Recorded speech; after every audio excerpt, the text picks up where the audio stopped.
panjenengan juga punya dasarnya. Indianya ini berapa persen, Gus? Pak Prabowo ini? Nah, waduh, itu memang beda-beda ya. Tapi yang seperti kami sampaikan tadi kan nih, permasalahan Nusantara ini sudah banyak kedatangan dan bahkan dulu itu kita biasa disebut sebagai Indochina. Arti kata Indochina itu sebenarnya di Nusantara ini ada blasteran Cina dengan India, Mas Awe.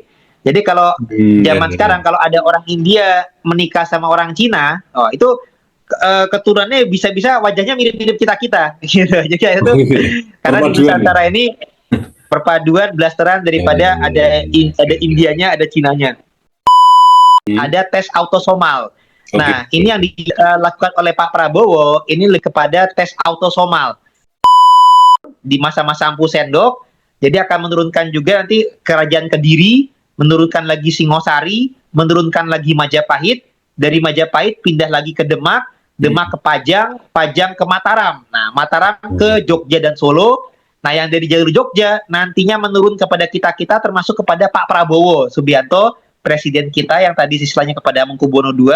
Artinya bangsa Pulau Jawa ini atau bangsa Nusantara itu kita keturunan India dari Yawana, Palawa, Salankanaya, dari bukti-bukti candi-candi kita. Bahkan ini kemarin Pak Perdana Menteri India pun juga tinjauannya juga kunjungannya ke Candi Prambanan. Thank you for inviting me here. Just before I made my state visit to India, I had what is called genome sequencing test. I tested my DNA and I found out I had Indian DNA.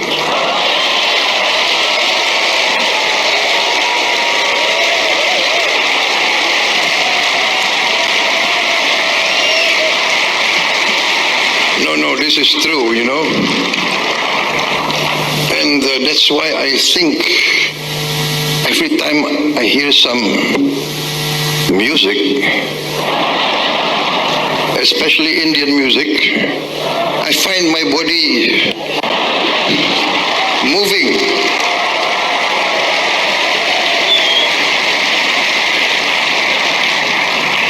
Assalamualaikum sahabat Awi Kertapati. Di samping saya ada Tubagus Mogi. Sudah lama tidak ngeplok bareng nih.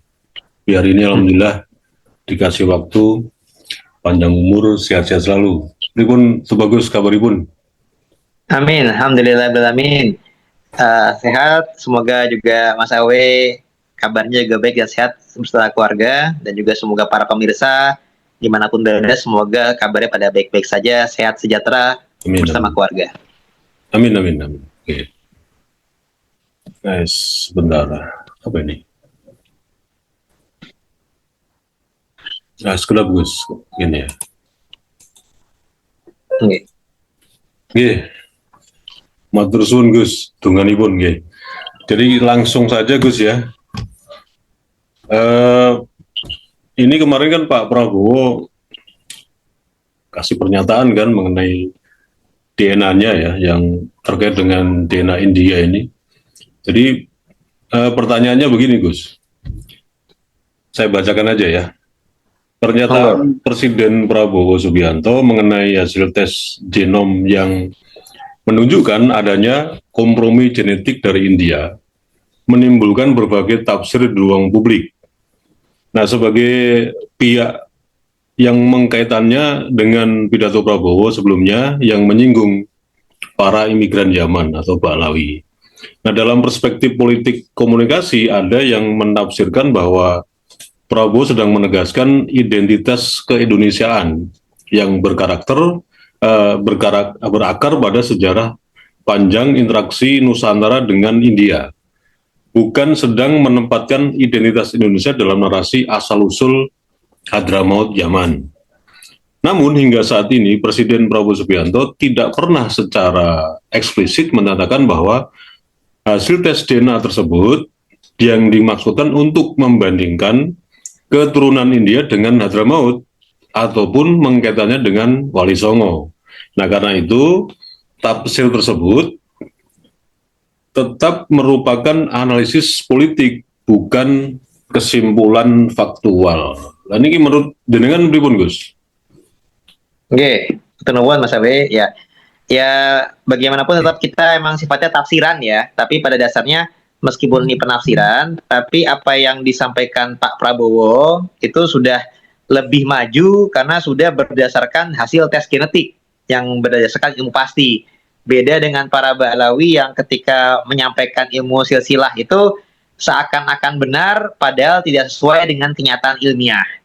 Jadi tadi apa yang dibacakan Mas Awe tadi ini menarik karena ini ada kaitan dengan kebudayaan dan sejarah panjang, dan ini kan latar belakangnya adalah pertemuannya Pak Presiden Prabowo dengan Perdana Menteri India yang datang ke Nusantara, ke Indonesia. Nah artinya silsilah kenusantaraan yang disebut Pak Prabowo bahkan berdasarkan genom tes DNA ini terkait dengan sejarah dan kebudayaan Indonesia yang saling terkait erat dengan India.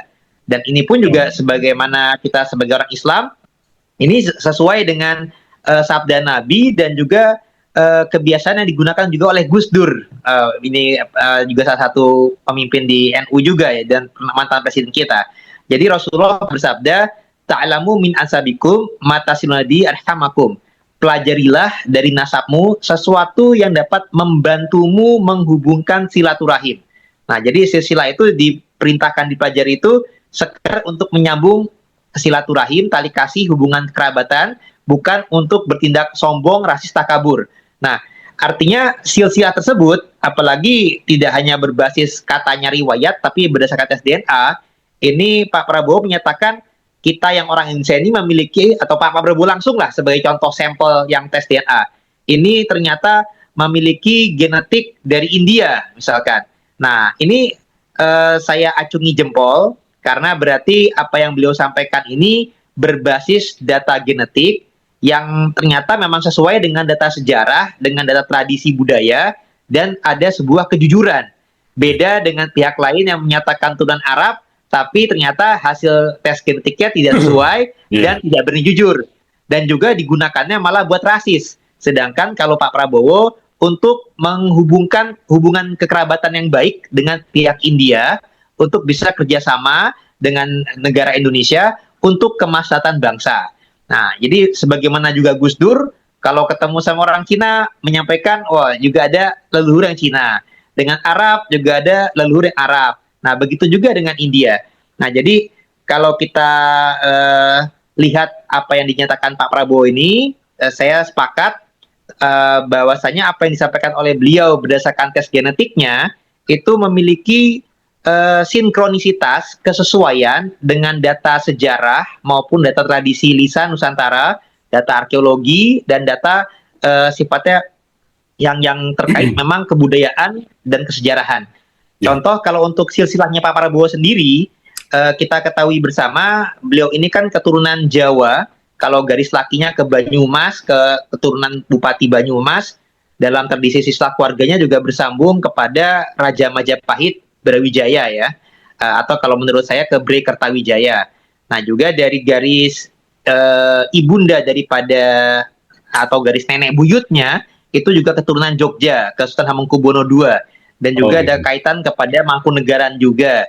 Kalau untuk ke Wali Songo juga bersambung bertaut, ada ke Sunan Ampel, Sunan Giri, Sunan Gunung Jati, dan Sunan Kalijogo. Nah, untuk ke Jogja sendiri, yang mana beliau juga sudah mendapatkan kekancingan, ini Pak Prabowo Subianto kan bin Profesor Dr. Sumitro Joyo Hadikusumo, bin Margono Joyo Hadikusumo. Nah, yang Pak Margono ini almarhum memiliki ibu Raden Ayu Joyo Atmojo, binti Raden Tumenggung Joyo Hadiningrat, bin Kanjeng Gusti Pangeran Murdo Ningrat, bin Sultan Hamengkubuwono Yogyakarta. Nah, artinya nih sistemnya jelas memang ada bersambung kepada Keton Jogja, Solo juga ada. Kalau dari Hamengkubuwono II berarti bin Hamengkubuwono I, bin Amangkurat IV Mataram, bin Pakubuwono I, bin Amangkurat I, bin Sultan Agung Mataram, bin Panembahan Cokrawati, bin Panembahan Senopati Sutowijoyo. Jadi jelas kepada keluarga Mataram. yang dari istrinya Raja Mataram pertama keturunan kepada Sunan Giri, menantu Sunan Ampel, dari jalur ibunya Amangkurat I bersilsilah kepada Sunan Gunung Jati. Jadi sudah jelas ada hubungan ke Sunan Ampel, Sunan Giri, Kalijogo, dan Sunan Gunung Jati. Nah, untuk kehubungan ke Indianya, di tradisi Mataram ini mencatat silsilah Panengen dan Pangiwo. Kalau Panengen itu ke jalur Wali Songo, ke jalur Arab. Pangiwo itu biasa diriwayatkan keturunan kepada Raja Majapahit yang dalam data Babat Tanah Jawi biasa diriwayatkan sebagai keturunan daripada jalur India, bahkan sampai ke pewayangan semisal Arjuna misalkan. Tapi meskipun itu memang bercampur dengan mitologi, tapi bisa kita simpulkan memang ada riwayat keturunan India. Nah, ini juga bisa kita lihat juga dari tradisi di Jawa tentang Raja Aji Saka. Aji Saka ini sendiri juga merupakan konon diriwayatkan sebagai yang cikal bakal huruf aksara Jawa, tapi ini juga terkait dengan tahun Saka. Nah, tahun Saka ini pun juga kaitnya juga dari India, Mas Awe. Tahun Saka, karena itu yang tahun dari penahunan dari Surya di tahun 78 Masehi. Nah, jadi kalau tahun Sakanya itu tahun sekian, Masehinya tinggal ditambahkan 78. Nah, ini artinya itu memang Raja Aji Saka terkait erat dengan keturunan India yang memang membawa kalender Saka ke Pulau Jawa, ke Nusantara, dan juga tentang huruf Jawa, huruf-huruf India. Nah, huruf-huruf di Nusantara sendiri, ini kaitannya juga dengan tradisi India, termasuk huruf Sanskerta, huruf Palawa. Nah, nanti akan membawa ketika di Nusantara akan beradaptasi menjadi huruf-huruf Nusantara. Dan bahkan dalam sejarah kita, contohnya kalau di Jawa Barat, yang sekarang katanya nih Jawa Barat sudah mau ganti nama provinsinya nih Mas Awe. Jadi Provinsi Tatar Sunda, insya Allah ke depannya. Tapi supaya audiens masih paham dulu tentang Jawa Barat, intinya kita juga punya data manuskrip Nusantara di Barat Jawa. Ada data Carita Parahyangan, Carita Purwaka Carubanagari, Negara Kertabumi, Pustaka Raja Bumi Nusantara. Nah, data-data tadi juga mencatat bahwasanya leluhur bangsawan Nusantara di Pulau Jawa terutama ya, baik itu di Jawa Barat atau Sunda maupun juga di Jawa Tengah dan Jawa Timur, baik itu Mataram, Medang, juga Majapahit, Singosari, itu kalau dirunut ke atas, itu akan saling terkait mengait dan keturunan juga dari India, Mas Awe. Jadi kalau dalam data Jawa Barat itu kalau saya sampaikan juga ada 3 dinasti dari India yang dikisahkan itu atau diriwayatkan akan menurun Nusantara. Ada dinasti Yawana, ada dinasti Palawa, ada dinasti Salankanaya. Ini semua dari India. Nah, yang dari dinasti Yawana itu konon adalah blasteran antara India dengan Yunani. Nah, itu menurunnya pertama-tama nanti ke daerah Sumatera Utara dan di Pulau Sumatera dulu, baru pindah ke Jawa Barat yang menurunkan Akitirem dan Nipohaci. Nah, ini pun juga ada kesesuaian dengan data di Melayu yang mencatat bahwasanya orang-orang Melayu Sumatera itu keturunan daripada Iskandar Zulkarnain atau Alexander the Great dari Yunani atau Macedonia. Ini terkait dengan data orang-orang Yunani ini datang ke Nusantara itu berbaur dulu dengan India di dinasti Yawana. Nanti menurun ke Sumatera, baru menurun ke Pulau Jawa di Jawa Barat. Nah, itu menurunkan Atiran dan Nyipohaci di abad 2 Masehi ini memiliki menantu Dewa Warman dan dia lagi.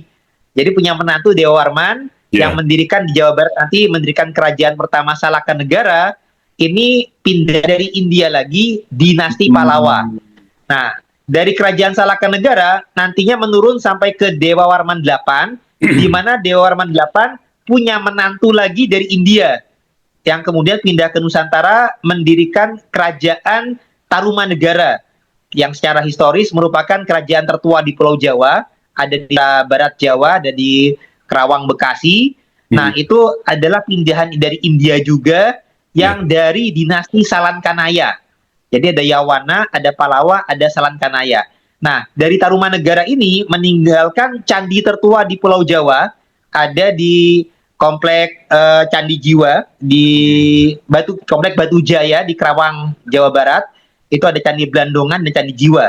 Nah, jadi kerajaan Tarumanegara ini berasalkan dari India lagi, nantinya menurun kepada kerajaan Galuh, nantinya menurun ke kerajaan Medang Mataram kuno, nantinya dari Medang Mataram kuno yang ada di Jawa Tengah itu akan bertaut lagi dengan dinasti yang dari Sriwijaya, yang juga dari Sumatera Selatan. Kemudian nanti pindah ke Jawa Timur di masa-masa Empu Sendok. Jadi akan menurunkan juga nanti kerajaan Kediri, menurunkan lagi Singosari, menurunkan lagi Majapahit, dari Majapahit pindah lagi ke Demak, Demak ke Pajang, Pajang ke Mataram. Nah, Mataram ke Jogja dan Solo. Nah, yang dari jalur Jogja nantinya menurun kepada kita-kita termasuk kepada Pak Prabowo Subianto, presiden kita yang tadi sisanya kepada Mangkubono II. Artinya bangsa Pulau Jawa ini atau bangsa Nusantara itu kita keturunan India dari Yawana, Palawa, Salankanaya, dari bukti-bukti candi-candi kita. Bahkan ini kemarin Pak Perdana Menteri India pun juga tinjauannya juga kunjungannya ke Candi Prambanan yang ada di Pulau Jawa. Artinya ada kesesuaian antara riwayat silsilah dengan riwayat arkeologi, dengan riwayat silsilah yang kesejarahan dan juga kebudayaan. Nah, ini menandakan memang Indonesia punya hubungan baik dengan India di masa lalu. Tapi luar biasanya, kalau untuk yang persisian ke India ini, tidak ada nuansa rasis-fasis untuk merendahkan bangsa lain. Tidak ada seperti ucapan pihak-pihak oknum dari Tarim mengatakan Jawi itu Tarim. Seakan-akan Jawa ini anak buahnya atau anak perempuan dari Tarim, sehingga kedudukannya lebih rendah daripada Tarim. Sedangkan kalau Pak Prabowo dengan India, ya memang hanya kita sebagai kerabatan. Tidak ada seakan-akan bangsa Indonesia direndahkan oleh India, tidak ada seperti itu. Atau sebaliknya ya? Meskipun, ya, coba kita bisa bandingkan, kalau misalkan oknum-oknum dari Tarim sana, mereka membelokkan sejarah seakan-akan pendakwa Islam dari Yaman. Mereka juga menyampaikan seakan-akan bila mana tidak ada kalangan mereka, orang Indonesia itu masih menyembah pohon, masih menyembah batu, masih jahiliyah lah ibaratnya. Nah, padahal kalau kita bisa lihat, apalagi bangsa kita kan berprinsip ketuhanan yang Maha Esa. Dan agama-agama yang pernah muncul di Nusantara itu menyembah Tuhan yang Maha Esa, meskipun sebutannya bisa berbeda-beda. Ada yang dari masa ke masa sesuai budaya. Ada pernah menyebutkan Sang Hyang Widi, ada menyebutnya Brahman atau Brahmana, ada menyebutnya kemudian Sang Hyang Tunggal, baru kemudian Tuhan, baru nyebutnya kemudian di masa Islam Allah. Kalau di masa orang yang Nasrani Tuhan Bapa, tapi tetap merujuk kepada Tuhan yang Maha Esa. Itulah yang dipercaya oleh bangsa kita, bangsa Indonesia, bangsa Nusantara dari masa ke masa. Bukan menyembah pohon atau batu. Kalau misalkan kita melihat ada tajaliyat ilahi dalam pohon atau batu yang disakralkan, mungkin bisa jadi, tapi bukan menyembah semata-mata batu atau pohon itu. Sama sebagaimana kita umat Islam, kita bukan berarti kita itu menyembah Hajar Aswad, bukan menyembah Ka'bah. Itu hanya sebagai arah kita untuk menyembah hakikat di baliknya, yakni Tuhan yang Maha Esa. Jadi itu amat sangat tidak tepat bila mana ada bangsa Tarim yang sebenarnya jasa mereka juga tidak besar-besar amat di Nusantara. Bahkan kalau sudah ada yang tes DNA, itu terbukti bangsa kita atau keluarga Wali Songo ataupun mungkin Pak Prabowo jelas tidak ada genetik kepada Yaman. Juga Wali Songo juga tidak ada silsilah kepada Yaman. Nah, tapi silsilah kita serba dibelokkan oleh mereka seakan-akan kita dari Yaman, seakan-akan kita berkerabat dengan mereka, dan seakan-akan mereka berjasa di Nusantara, dan seakan-akan mereka cucu Nabi. Ini yang semuanya serba salah secara ilmiah. Karena terbukti DNA mereka bukan sebagai cucu Nabi, dan terbukti bangsa kita di Nusantara, orang Jawa, warga Wali Songo, bukan keturunan Balawi Yaman. Nah, jadi ini apa-apa yang Pak Prabowo sampaikan tuh kita bersyukur itu sesuai dengan kaidah agama Islam. Tes DNA-nya itu juga digunakan sebagai ilmu silsilah untuk menjalin kekerabatan dengan India. Nah, juga kita sampaikan kepada publik hasil pertemuan Pak Prabowo dengan pihak Perdana Menteri India tersebut, Pak PM Modi. Oh, jadi namanya juga mirip saya. Kalau saya Modi, beliau Modi. Perdana Menteri Modi itu ada berbagai kerjasama di bidang rencana pertahanan, kebudayaan, bahkan juga ada rencana untuk masalah konservasi budaya untuk pemugaran Candi Prambanan yang merupakan tradisi Hindu, juga ada rencana kerjasama di bidang perdagangan dan keuangan, pertahanan dan maritim, teknologi dan antariksa, kesehatan dan energi. Nah, intinya kita berdoa semoga dengan kedatangan Pak Perdana Menteri Modi dari India tadi, yang ada hubungan dengan Pak Presiden Prabowo, insya Allah dengan kerjasama yang ada, terjalin lagi kekerabatan, terjadi lagi silaturahim, dan insya Allah bisa membawa dampak manfaat maslahat positif bagi rakyat Indonesia. Tidak klaim seperti Mbak Alawi yang klaimnya di mana-mana, tapi mualah mendapatkan mudarat rasis dan fasisme di bumi Nusantara. Kurang lebih seperti itu, Mas Awi. Terlalu kecil sumbangsihnya tapi dibesar-besarkan gitu ya. Betul. Nah, dibesar-besarkan dan mereka upaya mencakup dan membelokkan sejarah. Pertanyaannya kemudian gini, itu bagus. Ada Indianya itu kalau boleh itu bagus sendiri, ini kan memang kita belum terverifikasi ini kemana tes DNA-nya, itu privat daripada Prabowo Subianto. Tapi kalau boleh ditafsirkan, artinya kan panjenengan juga punya dasarnya. Indianya ini berapa persen, Gus? Pak Prabowo ini? Nah, waduh, itu memang beda-beda ya. Tapi yang seperti kami sampaikan tadi kan nih, permasalahan Nusantara ini sudah banyak kedatangan, dan bahkan dulu itu kita biasa disebut sebagai Indochina.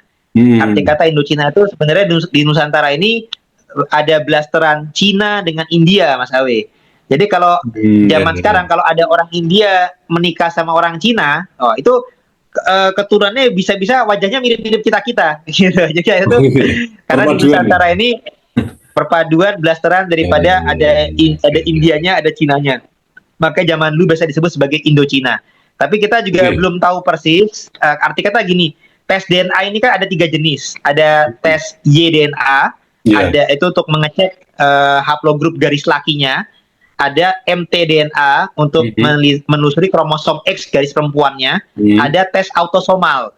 Nah, ini yang dilakukan oleh Pak Prabowo ini kepada tes autosomal. Autosomal ini artinya ya bisa mengetahui persentase kadar genetik leluhur berbagai bangsa.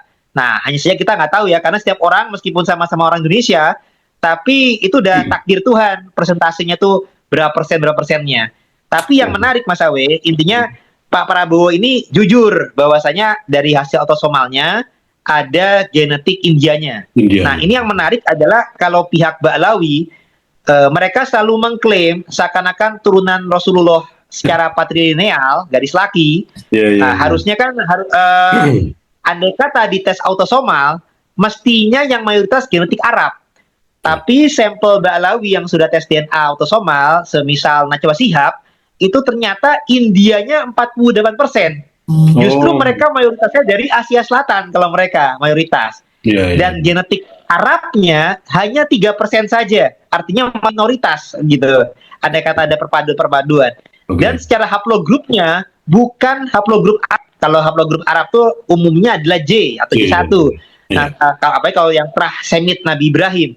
Kalau mereka haplogrupnya malah haplogrup G, Golf. Artinya secara garis laki mereka tuh malah keturunan Kaukasus atau Eropa, di Eropa Timur sana yang sudah pindah-pindah.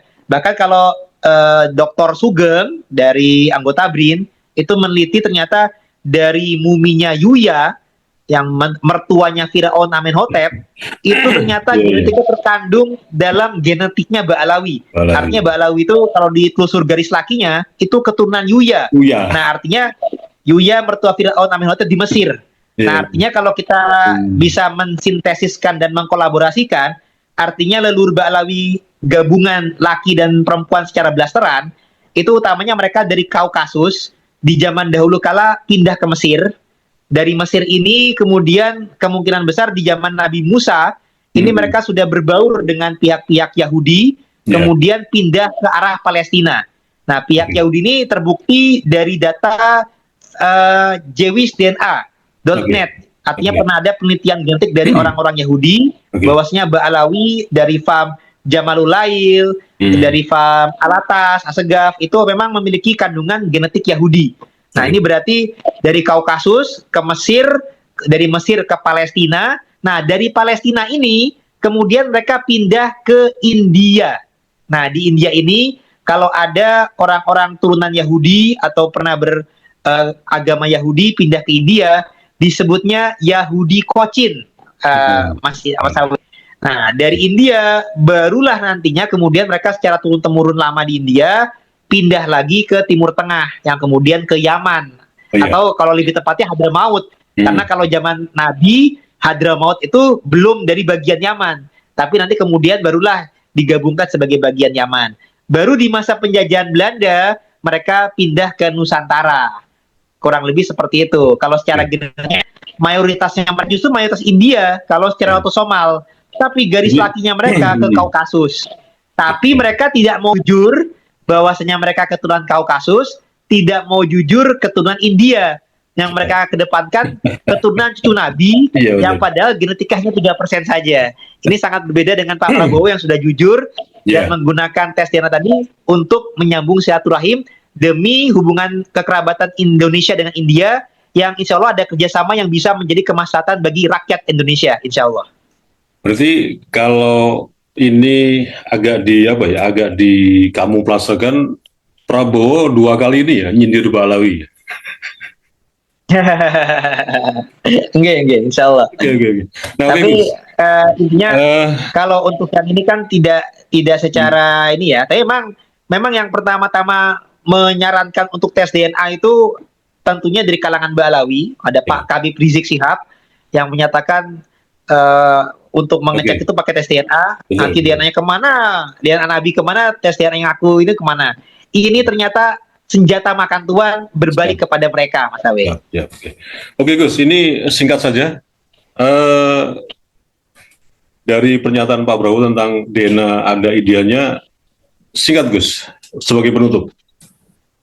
Baik, sebagai penutup, kita bersyukur Pak Prabowo sudah jujur menyatakan dan sudah menggunakan tes DNA. Artinya beliau menggunakan ilmu saintifik, tidak lagi menyatakan katanya-katanya. Kalau zaman dulu mungkin semisal Gus Dur meriwayatkannya dari data keluarganya. Tapi ini Pak Prabowo sudah menggunakan data genetik, yang mana ini selangkah lebih maju daripada kalangan Ba'alawi yang hanya menggunakan mitos atau dongeng. Dan apa yang Pak Prabowo sampaikan, ini adalah demi kemaslahatan rakyat Indonesia, karena menggunakan ilmu silsilah untuk menyambung silaturahim dengan bangsa India, dan juga menjalin kerjasama. Bangsa India ini, dengan kedatangan Perdana Menteri, meskipun agamanya bukan agama Islam, tapi kita juga ingat apa pernyataan daripada Imam Ali, bahwasanya mereka yang tidak saudara seiman denganmu adalah saudaramu dalam kemanusiaan. Artinya tetap kita perlu menyambung kekerabatan, menyambung silaturahim, dan saling kerjasama demi kemaslahatan yang lebih baik bagi rakyat Indonesia. Bukannya sok mengaku Islam, sok mengaku cucu Nabi, kemudian padahal tidak terbukti, tapi kemudian rasis, fasis, merendahkan bangsa Indonesia, merendahkan ulama kita. Inilah yang harus diwaspadai. Di Indonesia ini kita mengedepankan toleransi, kita mengedepankan Bhinneka Tunggal Ika, dan sehingga tidak ada ras yang lebih utama di bangsa kita, semuanya sama, dan yang mulia adalah yang paling bertakwa. Inna akramakum indallahi atqakum, bukan berdasarkan sara.